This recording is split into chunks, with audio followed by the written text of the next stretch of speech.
मु श्री रमेश चंद्र घोड़ई पतराजपुर मेला कमिटर जन सभ्य एवं गुड़िया ग्राम पंचायत सरपंच प्रतिनिधि। सर्वप्रथम आज जो सांबादिक सम्मिलन पतराजपुर मेला उपलक्षे आयोजित करा जायतिला उपस्थित समस्त सांबादिक बंधु मान सर्वप्रथम आंतरिक शुभेच्छा जनाऊँगी।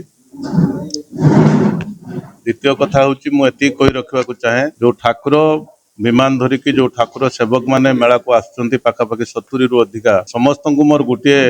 निवेदन रहिबो एवं कमिटीर जो मतामत अच्छी सेटा को मु प्रकाश करिया को चाहूँगी जे शांति श्रृंखलार सहित से माने ठाकुर सह संपर्दा सह मेलार उपस्थित होइकी तांको निज स्थान रे निजे बसंतु एवं जो माने डीजे को प्राधान्य देकी मेला को आसिया पई चाहिचंती सरकार नियम रो बाधा सत्वे मेला कमिटीर निष्पत्ति जे डीजे को संपूर्ण बारण करी से माने अन्य जते बाजा अछि से सिंह बाजा ठू आरंभ करी अन्य बाजा सहित साजसज्जा मेला को